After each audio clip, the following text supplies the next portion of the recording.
안녕하세요, 원영석입니다. 예, 오늘 폴리티칸이 아니죠. Turning Point USA 암페스트, 이제 아메리카 페스트의 준말인데요. 암페스트 USA 세 번째 날입니다. 예, 토요일이고 아침인데요. 지금 아직 세 번째 날, 제가 컨벤션 센터 현장에는 아직 안 간 상태입니다. 이거 녹화하고 이제 가려고 하는데요. 자, 두 번째 날, 그러니까 제가 이제 그 첫날부터 마지막 날 이렇게 중간중간 계속 이렇게 촬영을 했는데요. 그건 이제 편집해서 여러분께 다음 주부터 전해드리도록 하겠고요. 조금 시간이 걸릴 수도 있을 것 같아요, 편집하는데. 제가 아까 폴리티칸 말이 잘못 나왔는데, 제가 그동안에 보니까 폴리티칸, 그 다음에 CPAC, 그리고 터닝 포인트 USA 이렇게 세 곳을 다녔었네요. 어제는 두 번째 날은 하이라이트 연사가 제가 볼 때는 패트릭 벳 데이빗이었습니다. 패트릭 벳 데이빗은 제가 굉장히 즐기는 그 팟캐스트 프로그램 중에 하나고요. 원래는 이분이 이제 인슈런스, 보험 분야에서 이렇게 그 이름을 날렸던 그런 분이라고 그럽니다. 그러니까 비즈니스 쪽이죠. 그리고 팟캐스트 자체도 내용이 어떻게 성공적인 스몰 비즈니스를 만드느냐, 어떻게 성공적인 비즈니스맨이 되느냐, 어떻게 좋은 훌륭한 리더가 되느냐, 뭐 이런 내용의 위주의 그런 팟캐스트 프로그램을 많이 했습니다. 저는 이제 그때는 많이 안 봤는데요, 패트릭 벳 데이빗에 대해서. 근데 이제 정치 논객으로 이렇게 뭐 정치 논객이라는 표현을 하긴 좀 그렇지만 팬데믹 기간 때 뭐 모든 게 락다운 되니까, 그러고 나니까 이제 정치 이슈를 얘기하지 않을 수 없었다고 그러더라고요. 패트릭 벳 데이빗이 정치만큼은 항상 피했대요. 모든 이슈 중에서 정치만큼은 나는 터치하고 싶지 않다. 근데 이제 팬데믹 기간 동안에 안 다룰 수가 없었다고 그렇습니다. 뭐 이해가 가시죠? 왜 그랬는지. 근데 굉장히 그 분석을 잘해요. 제가 볼 때 패트릭 벳 데이빗이 굉장히 정치에 대해서 분석을 잘하고 색다른 그런 앵글, 그리고 좀 뻔한 내용이 아니라 색다른, 보통 이렇게 여러 논객들 보면은 뻔한 그냥 뭐 A부터 G까지 이렇게 뻔하게 뭐 안 봐도 이미 아는 그런 내용을 얘기한다면은 패트릭 벳 데이빗 논객 같은 경우에는 여러 가지 다양한 앵글, 기발한 앵글로 논평하는 것을 알 수가 있습니다. 저는 그래서 마음에 들어요.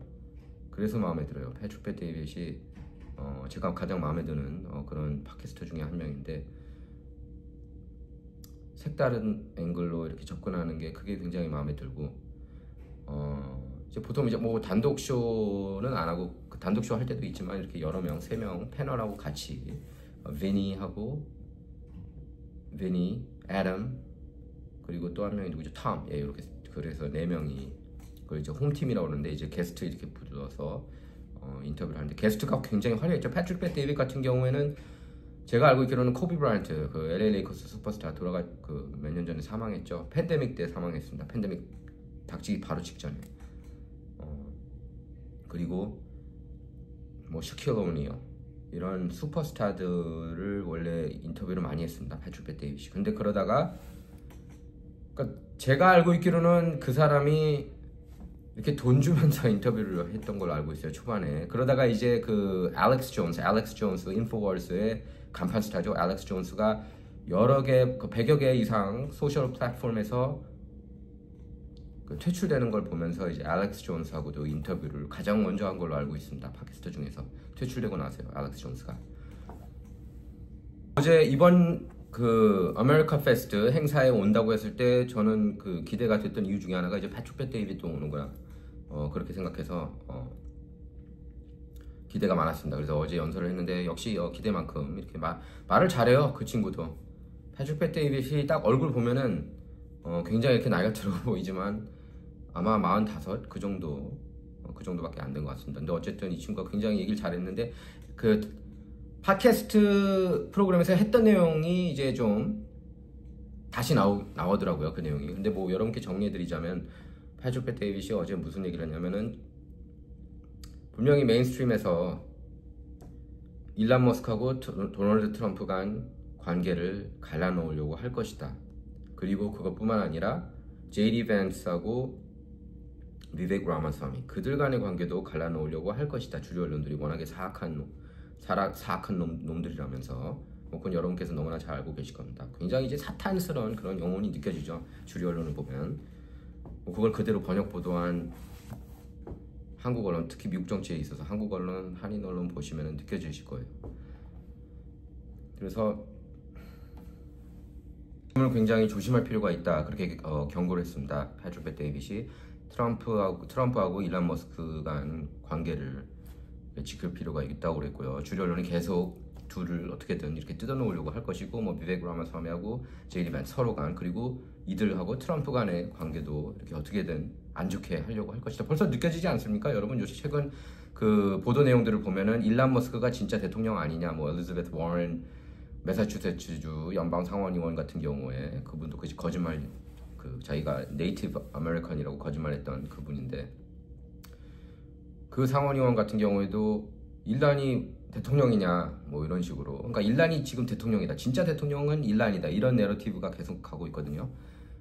그래서 이걸 조심할 필요가 있다는 건다. 트럼프 같은 경우는 이제 자존심이 세고 누가 자기보다 빛나는 것을 좋아하지 않는 분이에요. 트럼프는 자기 책에서도 그렇게 썼죠. 자기보다 똑똑한 사람은 절대로 고용하고 싶지 않다고 그렇게 얘기를 했습니다. 비즈니스. 근데 이제 이번에는 뭐 그렇죠. 당연히 뭐 트럼프 같은 천재 정치인이 제가 볼 때 지금 시대에는 없거든요. 트럼프는 미국 정치뿐만 아니라 전 세계 정치인 중에서 가장 똑똑하다고 저는 생각을 합니다. 저뿐만 아니라 그게 팩트예요, 팩트. 앞으로 저는이란 표현 할 필요도 없는 것 같아요. 트럼프 같은 그런 정치인은 한 번밖에 안 나오고, 뭐 원인원이라고 제가 그 전에 얘기를 했는데요.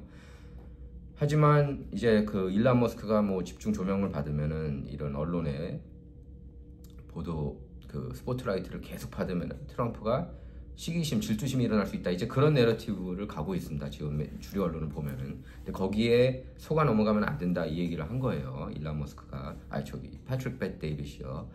그래서 일론 머스크도 관련 그 트윗을 올렸습니다. 자기 X 계정에 글을 올렸어요. 언론들이 우리 관계를 뜯어놓으려고 하지만 그건 그들이 바라는 대로 그렇게 되지는 않을 거다. 그렇게 글을 올렸습니다. 패트릭 데이빗이 또 얘기한 게, 앞으로 향후 20년을 공화당이 집권할 수 있다.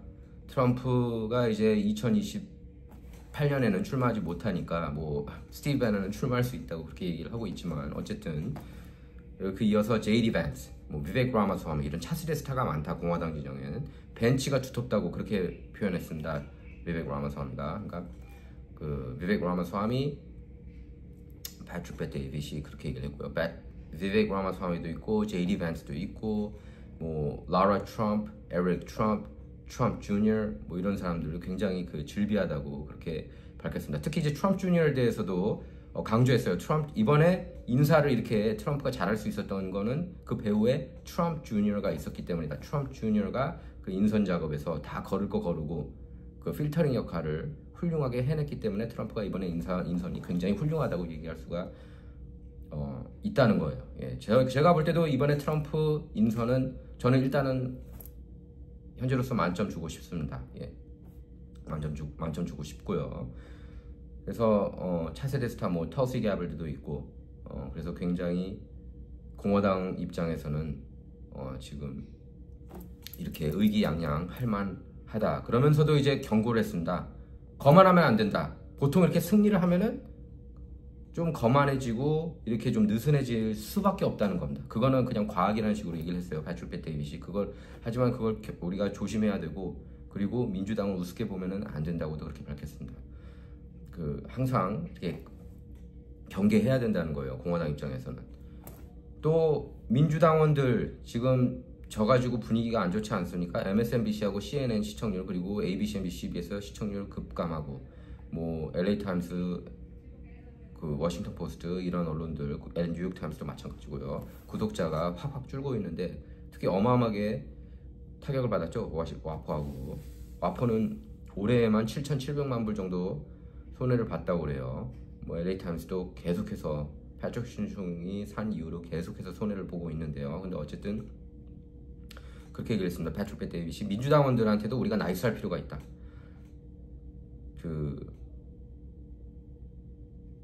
제가 볼 때는 공화당원들이 좀 더 그러니까 공화당의 그런 정책도 그렇고 좀 더 포용을 합니다. 민주당은 배척하는 그런 당이라고 볼 수가 있고요. 자기네들하고 생각이 같지 않으면은 이렇게 배척하는 그런 모습을 볼 수 있는데, 그래서 우리가 민주당원들한테 나이스하면은, 그리고 주류 언론에 이렇게 세뇌받은 그런 분들을 우리가 포용하면은, 따뜻하게 대해주고 포용하면은 공화당 기반, 그리고 공화당의 영향력을 더 넓힐 수 있다고 그렇게 강조했습니다. 패트릭 배 데이빗.